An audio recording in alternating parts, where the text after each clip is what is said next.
Boa noite a todos. Bom, todo mundo sabe, nós estamos festejando, né? Duas oportunidades. A primeira oportunidade que nós estamos festejando com muita alegria é a volta do seu Luiz para a nossa casa, né? A gente ficou muito triste quando ele foi embora, mas ele voltou. Então ele está aí e a gente quer parabenizar.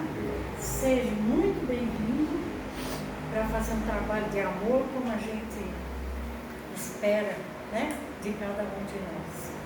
E a segunda é o aniversário da nossa casa. A gente vai, Pelé vai cantar, nós vamos ter um pequeno tema, o Luiz vai fazer a prece final e depois Pelé termina com uma música linda, que nós vamos todo mundo cantar junto com ele, e depois nós vamos subir. Nós não jantamos, vamos jantar lá em cima, né? Então era isso, gente. Eu deixo para o Pelé começar com a nossa prece inicial. Boa noite a todos. É com muito amor, muito carinho que eu estou aqui novamente, sabe, para poder participar dessa casa maravilhosa. E eu ia até falar para a Emília, né, se não poderia a gente começar do final, né? Que é, primeiro a gente já comia, né? Barriga cheia. Olha, gente, a Marisa me deu um ultimato, né? E ela pediu para que eu viesse fazer a abertura da casa com a canção do Pai Nosso.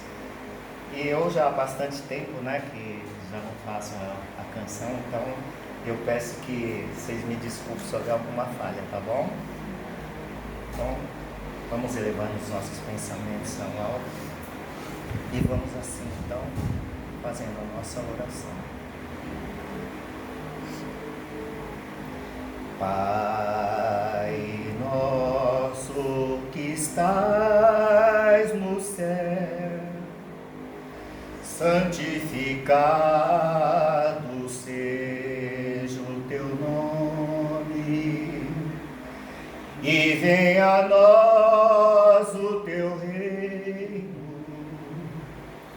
e seja feita a tua vontade. Pai, meu Pai do céu, meu Pai do céu, eu quase me esqueci que o teu amor vela por mim, e seja feito assim o alimento deste dia. Dá-nos agora e sempre, e perdoai as nossas ofensas, como nós hoje perdoamos.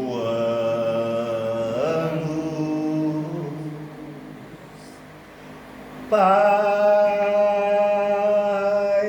meu Pai do céu, meu Pai do céu, eu quase me esqueci que o teu amor vela por mim, que seja feito assim. Não nos deixeis cair em tentação, mas livrai-nos de todo mal. Assim seja. Amém.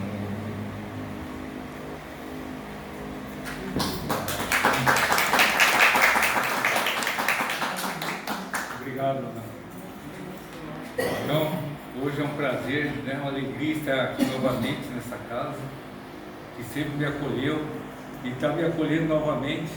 Né? Eu já estava preparando para o retorno aqui, mas nos trabalhos aí dos estudos, não esperava retornar novamente, né, na parte da direção.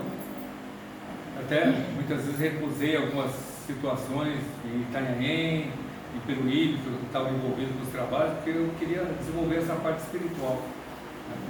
E trabalhei bastante sobre isso, mas assim, as coisas vão acontecendo sem você ter o controle, como eu estava falando com o Rafael. As coisas vão ocorrendo, sabe? Algumas pessoas vão falando com você e as coisas acontecem. Né? E não é nada por acaso. Né? Então, estou retornando à casa com um compromisso, né? Um compromisso sério, né? Maior ainda que a confiança que todo mundo depositou em mim. Mesmo quando eu saí, eu renunciei. E vou dar continuidade aos trabalhos. Vou verificar, observar o que eu posso fazer de melhor pela casa. Ainda não tenho algumas coisas ainda montadas na cabeça, mas as coisas vão acontecer. Quando você tem vontade, vai aparecendo, né? As pessoas vão te ajudando, e assim, cada um vai ajudar com alguma parte, né, na casa. Eu tenho que contar com todo mundo. Né?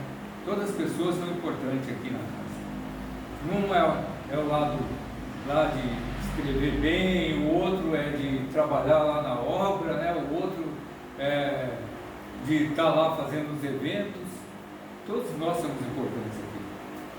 E o importante é nós estarmos aqui cedendo alguns minutos do nosso tempo para casa. Eu posso ceder 8 horas, eu vou estar aqui. Se eu posso ceder só 5 minutos, tá bom. Mas o importante é estar comprometido com a casa. É isso que eu espero de todo mundo. Né? Não é cobrança, não é nada. Né? Nós vamos resolver as coisas aqui em conjunto. Sempre teve as reuniões, né? As ideias são lançadas e a aprovação é de todos, se for aprovado. Né? Então hoje eu vou falar, citando a dona Hermeline também, que é a mentora da casa, né? É ela que organizou tudo isso aqui, e ela soube também administrar, soube confiar nas pessoas e deixar a casa nas mãos de pessoas responsáveis que deram essa continuidade para a casa. Né? A casa passou por algumas situações difíceis, na pandemia também, mas estamos aí, estamos lutando. Né? Então estamos cada vez mais, esperamos que vamos ficar mais fortalecidos ainda, o que é importante. Né? Então, hoje eu vou falar do desafio de se tornar um trabalhador espírita. Antes eu vou contar uma historinha, né, como sempre. É um monge que ele vivia lá no alto da colina, no mosteiro. Então ele descia aquela colina com 2 vasos, baldes, né, que chamavam vasos antigamente, com 2 vasos, um de cada lado do ombro, equilibrado com a vara, e ele descia até o rio e enchia os baldes de água e subia a colina. Isso ele fazia várias vezes durante o dia, até que a cisterna do mosteiro estivesse cheia de água. Então, essa era a tarefa dele, que ele fazia sistematicamente, dia a dia, após dia, ano após ano. E um dia, um dos vasos sofreu uma rachadura. E o vaso, falando da maneira figurada, percebeu que ele estava sobrecarregando o monge, que o monge tinha que o trabalho dobrado, que ele tinha que subir mais vezes na colina, porque quando ele subia no alto da colina, vazava muita água do vaso, então demorava mais para encher a cisterna. E aí ele falou, ele tendo consciência que ele não estava sendo mais eficiente, ele fala para o monge: eu peço que você me troque, né? Porque tire dessa tarefa, porque eu sou um vaso quebrado, né? Eu não estou cumprindo mais a minha tarefa. Então eu peço que você me coloque um outro vaso para que você possa cumprir a sua tarefa. O monge olha para ele e fala assim: olha com atenção, cuidadosamente, para o local que nós fazemos essa viagem frequentemente, subindo a colina e descendo a colina, levando essa água. Observe atentamente. Quando o vaso, como se pode dizer, se o vaso pudesse olhar, o vaso olha e vê um canteiro enorme de flores lindas, né, de todas as espécies, que haviam se nutrido com aquela água que vazava do vaso. Aí o monge fala para ele: o meu superior acorda todo dia de manhã, abre as janelas, e agradece a Deus, e agradece também a beleza dessas flores que, graças à sua rachadura, puderam florescer. Então, se nós observamos essa história singela que eu contei, ela mostra o que nós somos dentro do seara espírita. Nós somos vasos quebrados, vasos ainda imperfeitos. Estamos longe de sermos os vasos ideais. Então, o que o mestre, o que nós esperamos? Nós olhamos e percebemos que nós somos os instrumentos, são esses vasos que o nosso mestre Jesus, os bons espíritos utilizam na sua obra. E ele também não espera de nós perfeição, né? Se fosse esperar perfeição, ele não teria trabalhadores, né? Então, observando como os bons espíritos, eles olham, eles observam as nossas deficiências, as nossas fissuras, e eles aproveitam o que nós temos de melhor, a nossa melhor parte. É isso que eles, e trabalham com elas. E nós, em contrapartida, né, com nossos imensos fracassos, nós, na casa espírita ou numa casa religiosa, procuramos o olhar nosso, uns para os outros, nas deficiências, nos erros do outro, né, no que ele tem de pior. Então nós acabamos criando uma doutrina dos espíritas, né, enquanto que os mentores, os bons espíritos, eles procuram trabalhar na doutrina dos espíritos, procurando o que nós temos de melhor em todos, a nossa melhor parte. Então, nós podemos falar de tantas coisas, se formos falar das fissuras, das rachaduras, se parar de pensar que elas representam para nós. Quais são as fragilidades do trabalhador espírita? Podemos também parar para pensar por que nós ficamos muito tempo parados nessas rachaduras. Por que olhamos só isso e não olhamos o lado bom que nós temos, as coisas boas que temos dentro de nós? Como dizia Jesus, aproveitando sempre o melhor que nós temos. Cada um de nós tem essa parte boa. É a valorização da boa parte. Quando entendemos que seguimos Deus com nossas rachaduras, é importante nós criarmos habilidades, essa força íntima para estar mudando as nossas imperfeições, as nossas tendências.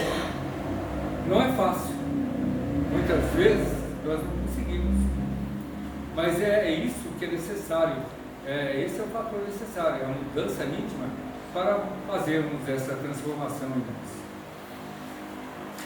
Então eu não posso julgar o outro, eu não posso estar fazendo um atendimento fraterno e levantar o olhar para aquela pessoa que conta uma história para mim que eu não vivi, porque eu também tenho histórias que eu não vivi.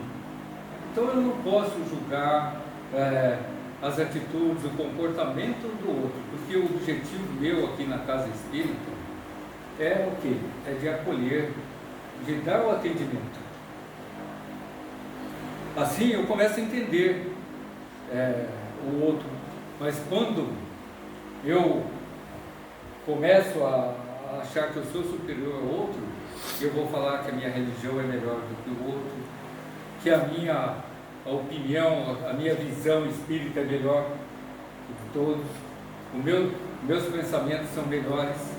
Então isso aí mostra o quê? As nossas incoerências morais. Porque eu olho, acho que a minha métrica é melhor, é a única que pode medir. O que eu estou fazendo por isso? Eu estou fazendo um movimento que, ao invés de fazer um movimento de aproximação das pessoas, eu estou fazendo um movimento de distanciamento, de ruptura. E o objetivo nosso é trabalharmos junto com essas diferenças, né? Então entender que essas imperfeições juntas é que nos fazem crescer. Porque é muito fácil trabalhar sozinho. Às vezes vai trabalhar com o outro, com a diferença, que é diferente, que tem um gênio difícil. Isso é um desafio nosso, que nós temos que trabalhar. A gente olha para esse momento e perguntamos, para quem que é o texto, né, dos trabalhadores da última hora? Será que esse texto é para os espíritas? Será que foi feito para nós? Aí eu fico perguntando, né? Será que só os espíritas são trabalhadores da última hora? Então, assim, olhando de maneira racional, é preciso ser palestrante, ter um dom especial, ter mediunidade, né? Ter alguma coisa expressiva para ser o trabalhador de última hora? Não, o trabalhador da última hora é aquele que está comprometido com a sua transformação pessoal e a do mundo. E mesmo sem saber que foi chamado, ele já atendeu. Porque muitas vezes nós recebemos chamado e não atendemos. É que eu não quero prolongar muito, mas assim, os trabalhadores da última hora, quando o senhor da vinha chamou lá aqueles trabalhadores da primeira hora, da segunda hora, e prometeu lá o denário, que era lá a moeda da época, né? Eu não lembro, mas então ele chamou, fez um compromisso, eu vou pagar isso para vocês. Tá bom? Vocês concordam? Concordamos. Quando ele pagou o trabalhador da última hora o mesmo valor, as pessoas reclamaram. Mas por que reclamaram? Ele não tinha acertado aquilo? Por que você reclama? Então, aquele trabalhador da última hora, ele estava naquele último momento. Ele merecia o salário, sim. Desde que aquele salário ele não foi retardatário, por preguiça ou por má vontade, não. Ele estava desde manhã esperando ser chamado. E quando foi chamado, ele respondeu prontamente. Não perguntou quanto que ele ia receber, se ia ter algum benefício com aquilo, ele respondeu prontamente. E o Senhor, ele viu isso. Ele quis fazer aquele benefício a mais para aquele trabalhador, que ele merecia. Muitas vezes, o que essa passagem dos trabalhadores da última hora, ela tem várias coisas, né? Falando muitas vezes do desinteresse, de várias coisas, mas tem uma coisa que fala que muitas vezes nós não queremos assumir, que é a inveja. É um sentimento que nós não queremos admitir que nós temos. Então eu vou lá, compro aquele carro novo, né? Aí aquele carro, você entra no carro cheirando o carro novo, né? Cheirando aqueles bancos novos. Aí muito que você comprou aquele carro, daí você vai dar uma volta com aquele carro, daí volta, quando você volta fica sabendo que o vizinho comprou um carro melhor com o mesmo valor. Acabou a sua alegria, né? Você não dorme nem dorme mais à noite. Acabou aquela paixão que você tinha com aquele carro. Já fui. Por quê? Mas você não está com o carro? Você foi prejudicado? Não, você continua, mas por quê? Porque eu me preocupo com o outro. Então, tem uma passagem assim, eu já estou querendo sair um pouco, mas acho que está dentro do horário ainda, né? a serpente com aquele bichinho que acende a luz de noite, é o vagalume. E a serpente querendo pegar o vagalume fugindo para todo lado e escapando da serpente. E chegou a hora que o vagalume percebeu que não ia escapar mais, já estava cansado. Aí ele pegou, virou para a serpente e falou assim: posso fazer uma pergunta? Ah, pode. Por que você me persegue, quer me comer? Eu não sou da sua cadeia alimentar. Ah, mas o seu brilho me incomoda. Não é isso. Nós se preocupamos muitas vezes com o brilho do outro.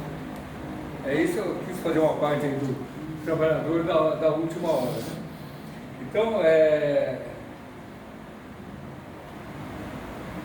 Então nós começamos a entender que nós não temos a verdade absoluta das coisas. Quando nós colocamos com alguém que está junto, conjugando as suas imperfeições junto com a nossa, é aí que nós vamos criar habilidade para trabalharmos juntos com aquela pessoa. Então começamos a tomar consciência disso. Lembrando aqui de uma mensagem de Emmanuel que diz: expressões negativas não é preciso dizê-las anotando os defeitos, vamos ver as qualidades, isso que é importante. Então nós vemos muitas vezes no outro aquilo que nós temos, é a lei de Deus. Eu vejo no outro que o meu ego não se recusa a expressar, a falar. Então, quando eu enxergo alguma angústia numa instituição religiosa, em alguém, é o reflexo da minha própria angústia. Porque aquelas pessoas que não têm isso, elas não pensam mal de alguém, não vão pensar mal de ninguém.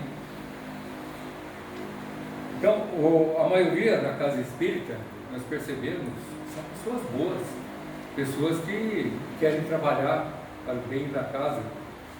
O defeito, muitas vezes, eu quero do meu jeito, é dessa maneira, é só assim que se pode fazer. Né?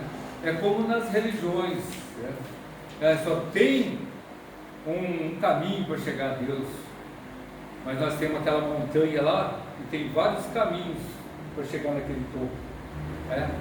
Que é o objetivo principal. Então, onde está a cegueira? Quando eu falo é só dessa maneira, é só desse jeito, é só por ali que se pode ir, só pode pensar assim. Né? E quando pensamos no trabalhador espírita, no convite às diversidades que está dentro de nós, as diversidades que estão também ao redor de nós. Nós temos ainda muita gente resistindo a essas aceitação dessas diversidades desses pensamentos, mas isso é temporário, porque o nosso mundo está passando de provas de expiação para a regeneração. As coisas vão acontecendo, as mudanças estão ocorrendo. Isso é um plano maior, é um trabalho que os Espíritos estão fazendo há séculos e hoje está na sua plena realização. Nós estamos vendo a mudança na humanidade, as transformações profundas, sociais nas nossas relações, e isso não tem como parar, não tem. Isso é de Deus, né? É a derivação da lei de progresso, é a lei de Deus mesmo, nós não vamos conseguir parar isso. E quem ficar parado no tempo vai ser atropelado, vai ser, a lei do progresso vai passar, vai levar tudo, vai levar todos. Então nós temos que entender que a nossa tarefa é de ser os facilitadores dessa transição, com todas as nossas fissuras, com todas as nossas imperfeições.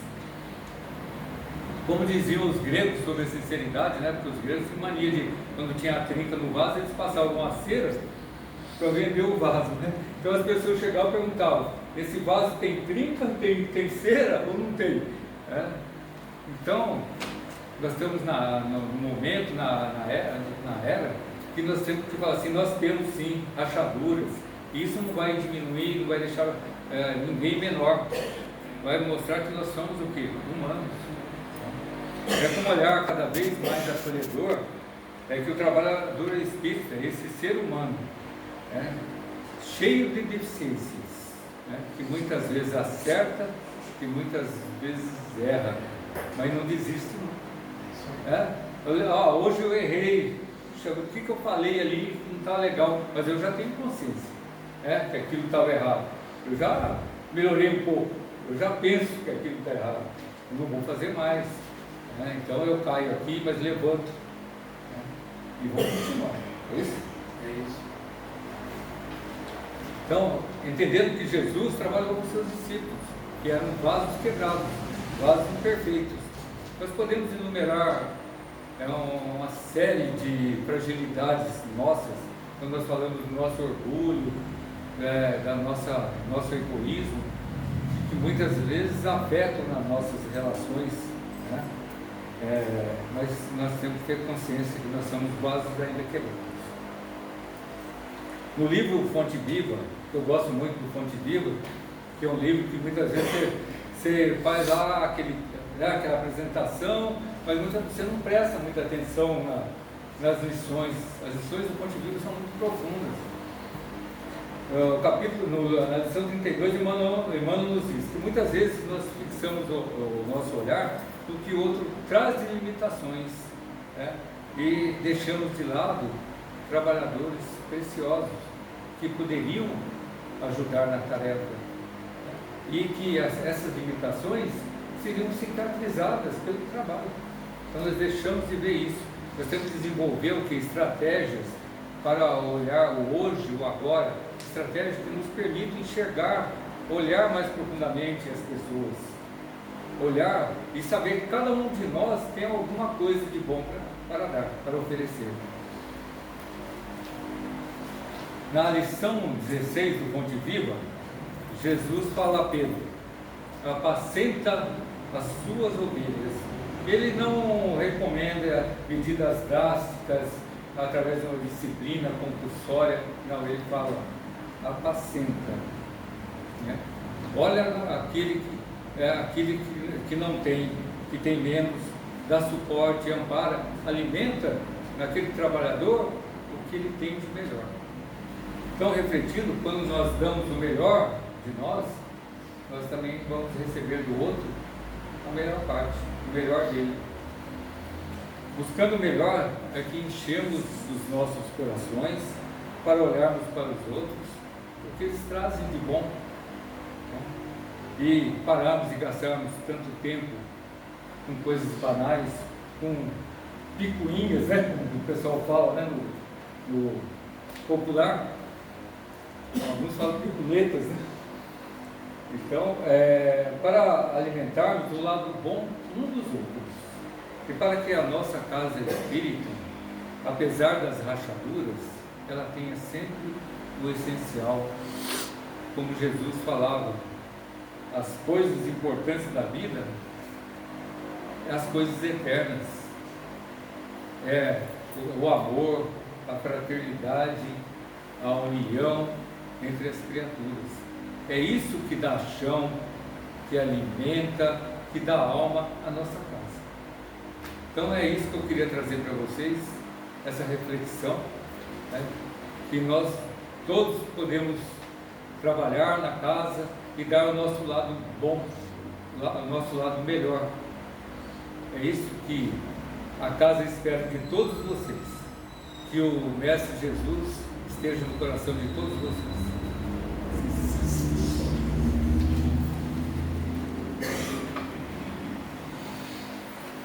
É isso.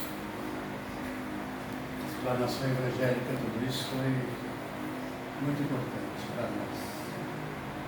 Porque falou da realidade, das nossas necessidades, do nosso aprendizado, falou do que podemos produzir e ajudar um ao outro, e não ficar perdendo tempo com picuinhas, mas somar, porque imperfeitos todos nós somos. O que a espiritualidade vê, o que a espiritualidade está atenta é com o objetivo a que nós nos propomos. Que nós vamos errar, como foi dito, vamos errar. Mas houve a intenção de errar? Não. Errou porque não sabia, por falta de conhecimento. Mas não perdemos o foco. vamos continuar, vamos nos esforçar. É isso que conta. A espiritualidade fala, não, ele não agiu com a fé, ele errou, mas ele acerta muito. A cada dia, a cada momento, ele se esforça para acertar mais e fazer o melhor. É isso que conta. E nós que estamos um do lado do outro, tem que ajudar o outro. Olha, normalmente alguém que chega e fala assim, eu posso te ajudar? Pode, por favor, me fale o que você percebeu, de que forma você pode ajudar. É isso. Legal, bom. Eu não tinha percebido. O amigo faz isso, ele não aponta, ele ajuda, ele compreende, ele respeita o erro do outro e não ficar fazendo picuinhas como nós disse. Meus irmãos, eu quero, antes de fazer a prece final, agradecer a cada um que aqui está presente e todos que não puderam vir por motivos outros. Sabemos que tem muitas vovós cuidando de netos, tem muito pai cuidando dos filhos e não puderam vir. Em nome deles, em nome de todos que ajudaram nós, eu já vou até falar dos 3 anos, mesmo com o Covid. Foi uma luta constante de coragem, de ajuda, de pedir ajuda, de pedir algum meio de facilitar e ao mesmo tempo ajudar nas dificuldades que nós tivemos e todos nós vencemos. Como disse o Luiz, a cada momento estamos vencendo, estamos construindo. Hoje em dia a nossa meta é vencer, é ajudar, é construir, é somar. E isso é o que importa. Estamos assim, em teu nome, Mestre Jesus, agradecer por mais essa oportunidade, nessa linda noite, em que comemoramos juntos 41 anos nesta casa. Estive, como muitos sabem, na primeira fase, 15 anos aqui na casa. Compartilhei, vivi Emily de Blackmar durante todos esses anos. E todos os colegas que compartilharam e me ajudaram. E hoje eu continuo aqui. Eu saí, mas eu voltei. Porque eu amo essa casa, eu amo cada um de vocês. E mesmo aqueles que nos ajudam, já compartilhem dessa harmonia, desse trabalho. Que Jesus abençoe a todos, leve dos seus lares essa paz, esse amor, essa luz e a gratidão. O plano espiritual fica feliz. Estamos todos felizes por mais